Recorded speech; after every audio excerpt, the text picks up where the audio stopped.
Paula Santos, a deputada do Partido Comunista Português, no dia de ontem fez uma intervenção, eu diria chocante, porque apesar de tudo acabou de ser defendido um regime totalitário, a antiga União Soviética, e não houve mesas de debate nas televisões portuguesas, não houve um único comentário, não houve um telejornal a abrir, não houve sequer um artigo de opinião no Expresso de todos os militantes que tanto celebram a antiga União Soviética e que alguns deles ficam muito horrorizados com qualquer dado histórico mais honesto sobre o Estado Novo. E portanto vamos ver a intervenção de Paula Santos, e eu trago aqui um livrinho e vou ler uma parte dele para vocês. É um livrinho que a Paula Santos e os seus camaradas de partido deveriam conhecer, talvez não conheçam. Eu conheço este livro, já o li mais que uma vez e portanto estou perfeitamente à vontade para falar sobre ele. Talvez a Paula Santos devesse fazer a mesma coisa e ler este livrinho e tantos outros. Há outros bastante interessantes, desde o Arquipélago do Gulag até ao livro negro da história comunista. Enfim, há alguns livros que seriam interessantes para a Paula Santos pelo menos saber um bocadinho do que está a falar, porque claramente não sabe. E se sabe, deixem-me que vos diga, está a manipular a cabeça das pessoas. Vamos ouvir Paula Santos a defender a antiga União Soviética na Assembleia da República.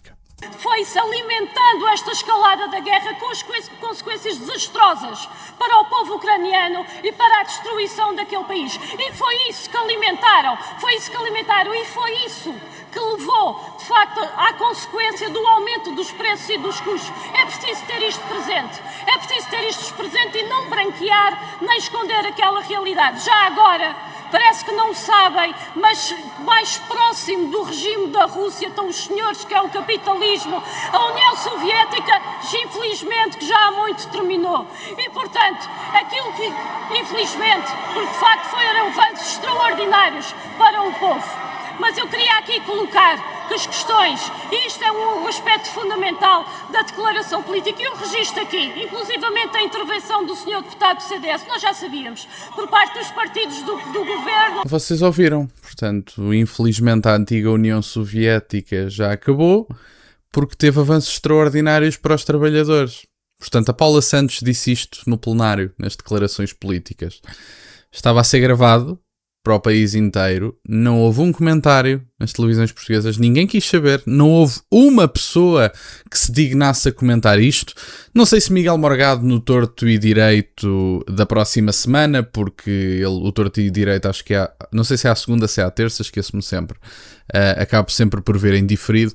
Miguel Morgado provavelmente será dos poucos que vai falar, mas foi dito que a antiga União Soviética infelizmente já acabou.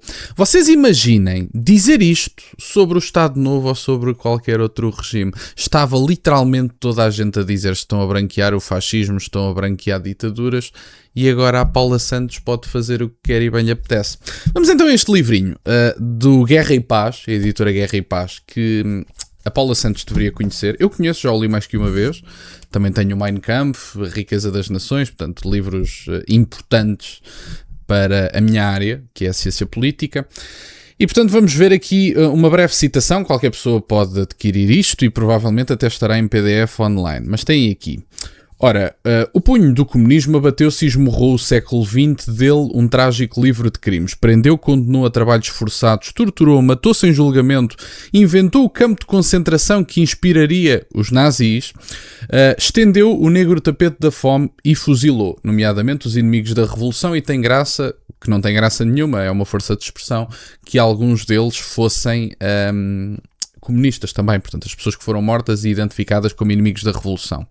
Milhões de mortos, cerca de 20 milhões na União Soviética, 65 milhões na China, mas houve, em nome de Marx e de Lenin, autênticos massacres no Camboja, na Coreia do Norte, e mais alguns milhões de mortos em África, na América Latina e na Europa de Leste.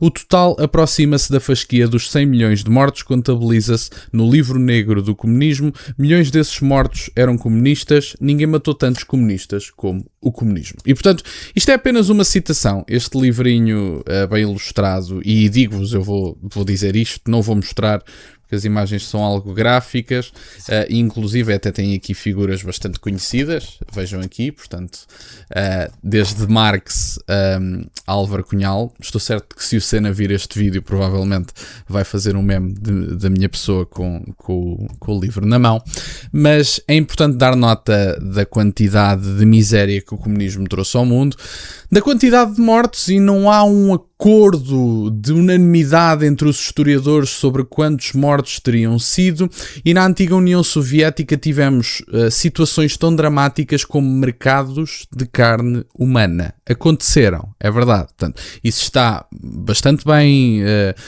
documentado, os historiadores sabem perfeitamente que isso aconteceu por causa da miséria trazida pelo comunismo.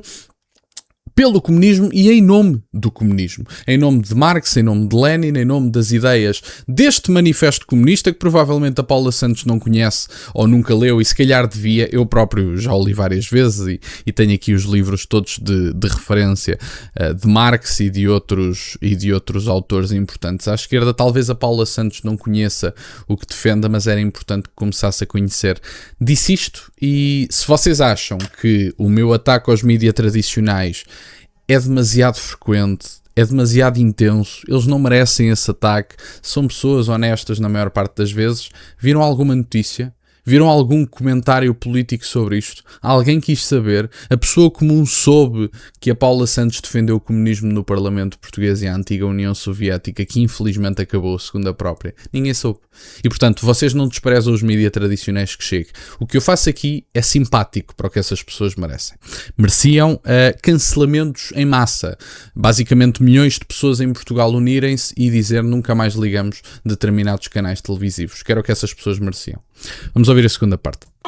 Muita parte dos partidos do governo não queriam saber das condições de vida das pessoas, mas hoje ficou bem claro.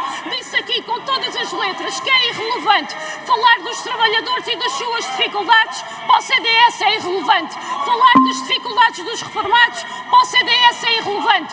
Falar das dificuldades dos jovens, para o CDS é irrelevante. Falar das dificuldades do Serviço Nacional de Saúde também é irrelevante para o CDS. E sabemos bem porquê. Porque conjuntamente com o PSD e com o apoio da Iniciativa Liberal e do Chega, são os responsáveis pela situação em que se encontram neste momento as pessoas no nosso país e pela degradação das condições de vida. Claro, degradação das condições de vida. Dou o exemplo do pacote laboral. Concordo-se ou não, não estamos a falar de concordância ou discordância com o pacote laboral. Estamos a falar da sua existência. O PCP, o LIVRE, o Bloco, têm virado o bico ao prego, como se diz em Portugal, de tal maneira que estas pessoas dão quase a entender que a legislação laboral é de tal maneira má que já vos está a prejudicar as condições de vida. Deixem-me que vos diga, a legislação laboral não foi aprovada, nem sequer foi votada ainda. Portanto, quando dizem, e tal, mas a legislação laboral é má para os trabalhadores, olhem para o meu contrato precário, olhem para o meu salário miserável, olhem para as condições laborais dos trabalhadores portugueses, a legislação laboral não está em vigor. O que está em vigor foi a legislação laboral decidida na maioria absoluta de António Costa, sem concertação social, e ninguém quis saber. O António Costa aprovou a agenda do trabalho digno sem qualquer tipo de parecer da concertação social. Os sindicatos não eram a favor da agenda do trabalho digno, não disseram puto sobre o assunto. O António Costa, segundo as regras do jogo, atenção, aprovou de forma unilateral a agenda do trabalho digno, ninguém quis saber.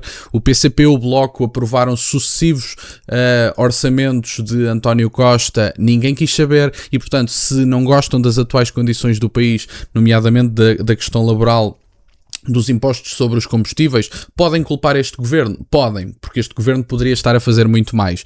Agora, isto basicamente é dar continuidade à legislação aprovada na maior parte das vezes na maioria absoluta de António Costa e também, efetivamente, na geringonça com o Bloco de Esquerda e o Partido Comunista. E, portanto, meus amigos, não gostam da legislação laboral?